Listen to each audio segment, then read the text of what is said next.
আসসালামু আলাইকুম dear students. আজকে আমরা লিনিয়ার অ্যালজেব্রা কোর্সের এই প্রশ্নটি সমাধান করব, যেটি অনার্সে এবং ডিগ্রিতে দু জায়গাতেই পরীক্ষায় কয়েকবার আসছে।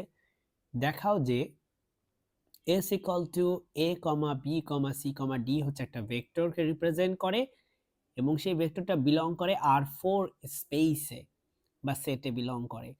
R4 কেন? কারণ এখানে একটা, দুইটা, তিনটা, চারটা অংশ। সো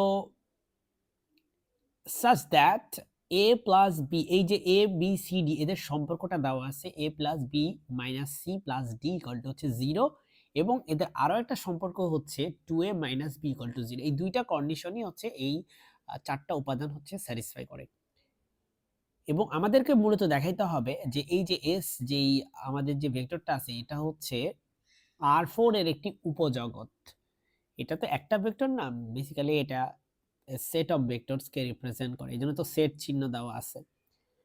সো উপজগৎ হওয়ার প্রথম কন্ডিশন হচ্ছে যে উপজগৎ যদি W একটা উপজগৎ হয়, তাহলে শূন্য ভেক্টর W উপজগতের সদস্য হতে হবে, first things first. Second thing হচ্ছে ইউ আর ভি যদি দুইটা ভেক্টর হয়, সেক্ষেত্রে ইউ এর সাথে একটা স্কেলার আলফা এবং ভি এর সাথে একটা স্কেলার বিটা গুণ করলে নতুন একটা ভেক্টর আমরা পেলাম, সেটা হচ্ছে alpha u vector plus beta v vector.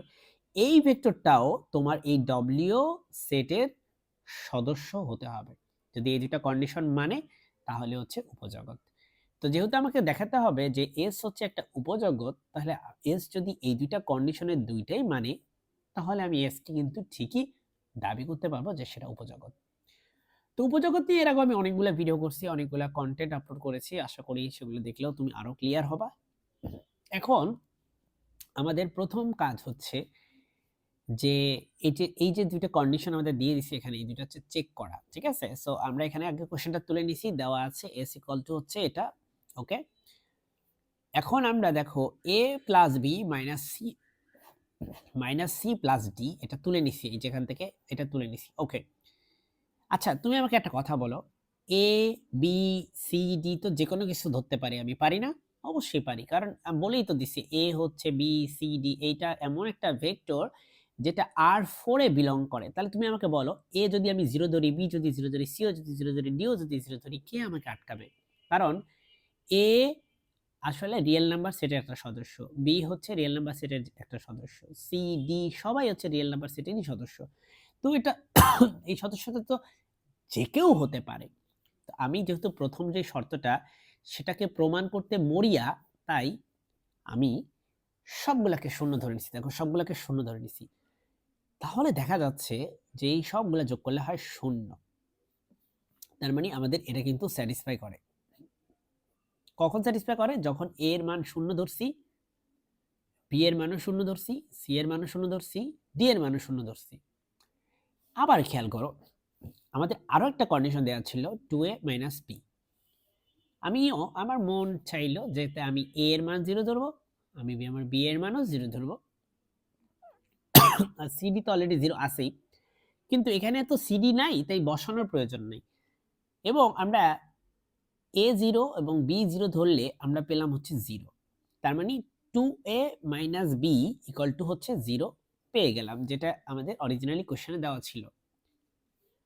তার মানে 0,0,0,0 এই যে ভেক্টরটা আছে, এই ভেক্টরের জন্য আমাদের ইকুয়েশন এটাও স্যাটিসফাই করে, ইকুয়েশন এটাও স্যাটিসফাই করে।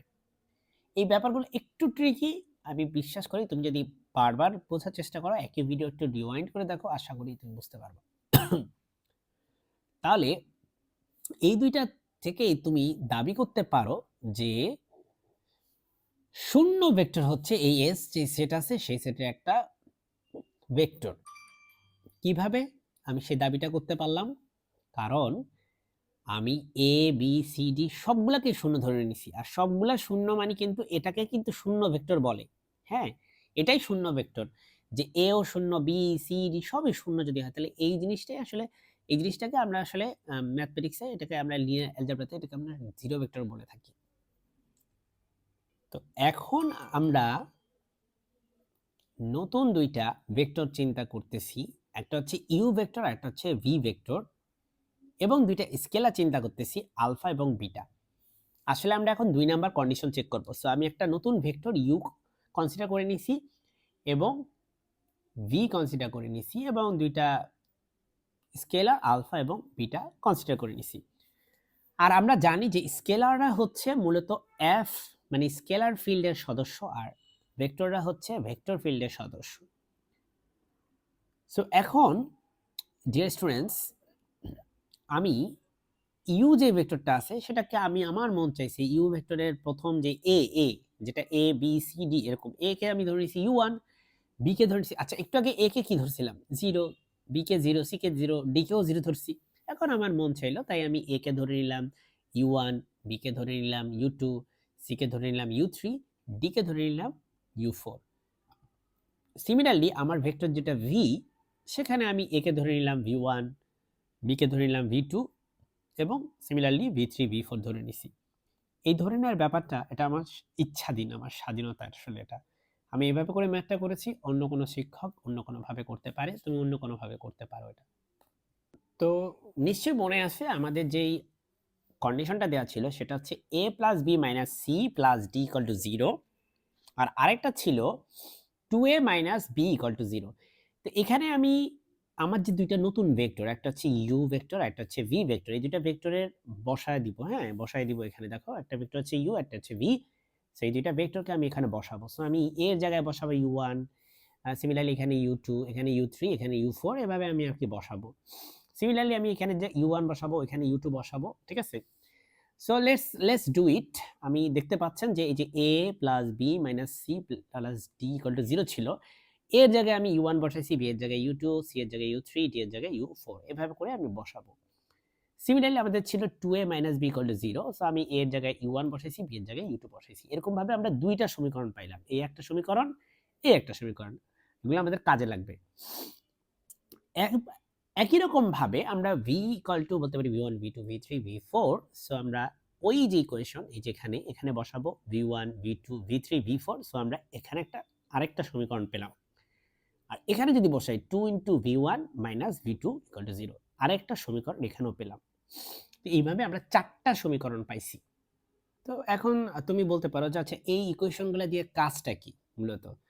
এই ইকুয়েশনগুলো দিয়ে কাজ হচ্ছে আমরা যে 2 নাম্বার কন্ডিশনে একটা ভেক্টর দেখতে পাচ্ছি, নতুন একটা ভেক্টর, এই ভেক্টরটাতে আমরা এই ইকুয়েশনগুলো বসিয়ে দেখা ট্রাই করব যে আলটিমেটলি এই ভেক্টরটাও কি এই একই condition a plus B minus C plus D equal to 0 এবং 2a minus B equal to 0 এটাকে স্যাটিসফাই করে কিনা। যদি করে তাহলে বুঝবো যে হ্যাঁ এই নতুন ভেক্টরটাও আমাদের এস এর একটা সরি R4 এর একটা উপজগৎ বা উপসেট যেটাই বলি। সো যদি দুইটা কন্ডিশনই ফুলফিল করে, ইন দ্যাট কেস আমরা কনক্লুশনে আসতে পারবো। সো নতুন যে ভেক্টরটা আমরা পেলাম সেটা হচ্ছে alpha u plus beta v. তো আলফা তো হচ্ছে একটা স্কেলার, কিন্তু ইউটা আমরা একটু আগে ডিফাইন করছি আমাদের মনের মতো করে। ইউ হচ্ছে u1, ইউ ভেক্টরটা হচ্ছে u1, u2, u3, u4 আমি ধরে নিয়েছিলাম, নিশ্চয়ই মনে আছে। আর ভি ভেক্টরটাকে আমি v1, v2, v3, v4 ধরে নিয়েছিলাম। আমি একটু দেখাই যেগুলো আমরা যে ধরে নিয়েছিলাম, এই যে এই যে ব্যাপারগুলো আমরা যে ধরে নিচ্ছি, এখন ধরে নিয়ে এটা কি করতেছি আসলে এখানে আমরা এখানে আলফার সাথে এগুলা সবগুলাকে গুণ করে দিব, বিটার সাথে এখানে সবগুলাকে গুণ করে দিব, তাই না? গুণ করার পরে আমরা আলফা u1 এর সাথে বিটা v1 যোগ করব। পরে এই যে 2 নাম্বারটার সাথে 2 নাম্বারটা যোগ করব, 3 নাম্বারটার সাথে 3 নাম্বারটা যোগ করব, 4 নাম্বারটার সাথে 4 নাম্বারটা যোগ করব। এখানে আমি একটা জিনিস বলে রাখি, আমি প্রথমটা আসলে আমি যেটা পাইছি এটা আসলে a, এটা b, এটা c, এটা d। কেন? কারণ এই যে alpha u plus beta v, এটাও তো একটা ভেক্টর নাকি? এটা একটা নতুন ভেক্টর। তো এই নতুন ভেক্টর যে কোনো ভেক্টরকে কিভাবে ডিফাইন করছে দেখো, যে কোনো ভেক্টরই হচ্ছে a b c d দিয়ে ডিফাইন্ড, তাই না? a, b, c, d। So আমি যে নতুন যে ভেক্টরটা পেলাম সেই ভেক্টরটা হচ্ছে আমার এই জিনিসটাকে আমি a বলবো, এটাকে b বলবো, এটাকে c বলবো, এটাকে আমি d বলবো। এখন আমার টার্গেট হচ্ছে আমি এই যে a b c d পাইছি, এই a b c d দিয়ে কি আমার ইকুয়েশনগুলো স্যাটিসফাই করে কিনা এটা চেক করা। এই ইকুয়েশন দুইটা কি স্যাটিসফাই করে? যদি করে এই ইকুয়েশন দুটো স্যাটিসফাই, তাহলে কিন্তু আমি বলতে পারবো যে হ্যাঁ 2 নম্বর শর্ত মেনে চলে। সো ম্যাথটা একটু বড় হবে, এটা আসলে আমি অনেক চেষ্টা করতেছি বুঝিয়ে বলার, এইজন্য আসলে হয়তো আরেকটু বড় হয়ে যাচ্ছে।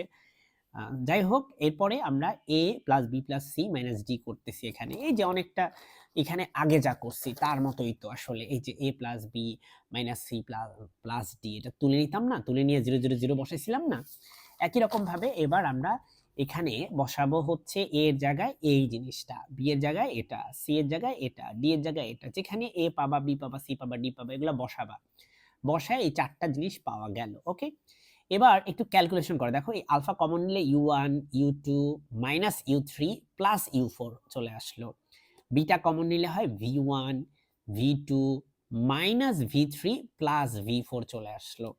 আর তোমার নিশ্চয়ই মনে আছে u1 plus u2 minus u3 plus sorry এটা এটা ভুল করছি আমি, এটা u4 হবে। সো এই জিনিসটা যে জিরো, এটা তোমার নিশ্চয়ই মনে আছে, আমি তোমাকে একটু মনে করিয়ে দিই। এই যে আগের পেজে দেখছো এই জিনিসটা আমরা জিরো পাইছিলাম না, সো এখানে জিরো পাইছি। সিমিলারলি এই জিনিসটাও যে জিরো, এটাও নিশ্চয়ই তোমার মনে আছে, আগের পেজে আমরা এই জিনিসটাকে এই যে জিরো পেয়েছিলাম। হ্যাঁ, এই যে, সো এইভাবে করে আমরা দুইটা পাইলাম। ওকে, সো আলফার সাথে জিরো গুণ করলেও জিরো, বিটার সাথে জিরো গুণ করলে জিরো, জিরোর সাথে জিরো যোগ করলে জিরো হবে, হুইচ ইজ গ্রেট। তার মানে a plus B minus C plus D equal to কিন্তু জিরো চলে আসছে। তার মানে এই সমীকরণটাকে কিন্তু আমাদের যেই ভেক্টরটা আছে alpha u vector plus beta v vector, এই নতুন ভেক্টরটা কিন্তু স্যাটিসফাই করে বা সিদ্ধ করে। এখন তাইলে কি তুমি বলবা ইউরেকা ম্যাথ সমাধান হয়ে গেছে? না, কারণ 2a মাইনাস ভি এটাকেও তো চেক করতে হবে। ইকুয়েশন কিন্তু এখানে একটা না দুইটা, এখানে কিন্তু ইকুয়েশন একটা না, একটা হইলে তো ম্যাথ শেষ, কিন্তু এখানে আরো একটা ইকুয়েশন আছে 2a মাইনাস ভি। সো চলো 2a মাইনাস ভিটা চেক করি। a এর জায়গায় কি বসাবা, b এর জায়গায় কি বসাবা? দেখো মাই ডিয়ার স্টুডেন্টস, a এর জায়গায় এই যে এটা বসায় দিবা a এর জায়গায়, আর b এর জায়গায় এটা বসায় দিবা। ঠিক আছে, সো a এর জায়গায় আমরা বসাইছি, b এর জায়গায় বসাইছি। তারপরে দেখো 2 দিয়ে গুণ করছি এটাকে 2 দিয়ে গুণ করছি, এটাকে 2 দিয়ে গুণ করছি, আর এখানে মাইনাস এটা হবে, আর এটা প্লাস মাইনাসে মাইনাস হবে। ঠিক আছে, এরপরে আমরা এই জিনিসটা থেকে আলফা কমন নিব। এখানে আলফা কমন নিলে হয় 2u1 মাইনাস u2, আর এরপরে বিটা কমন নিলে হয় 2v1 মাইনাস v2। ঠিক আছে, সো আলফা এবং বিটা কমন নিয়ে নিয়েছি, এটা আসছে। এই জিনিসটা জিরো, তুমি নিশ্চয়ই মনে আছে, এটাও জিরো। কিভাবে? এই যে 2u1 মাইনাস u2 আমরা জিরো পেয়েছিলাম, এই যে 2u1 মাইনাস u2 জিরো পাইছিলাম, আবার 2v1 মাইনাস v2 কিন্তু জিরো। সো আমরা 2v1 মাইনাস v2 এই যেখানে আমরা জিরো বসিয়ে দিলাম, তো আবারও আলফা ইন্টু জিরো এবং বিটা ইন্টু জিরো কিন্তু জিরোই আসে। তার মানে আমাদের এই সমীকরণটা 2a minus B equal to zero সমীকরণকেও কিন্তু আমাদের এই নতুন ভেক্টরটা কিন্তু স্যাটিসফাই করে। যেহেতু দুইটা শর্তই স্যাটিসফাই করে, আমাদের দুইটা শর্তই স্যাটিসফাই করে, এই যে এখানকার নিশ্চয়ই মনে আছে এখানে দুইটা শর্ত ছিল, এই যে এই দুইটা শর্তই যেহেতু স্যাটিসফাই করে, সুতরাং আমি বলতে পারি যে হ্যাঁ এস উপজগৎ হওয়ার দুটি শর্তই মানে, সুতরাং এস হচ্ছে এখানে R4 এর একটি উপজগৎ। এই ছিল আজকের আলোচনা। আসসালামু আলাইকুম।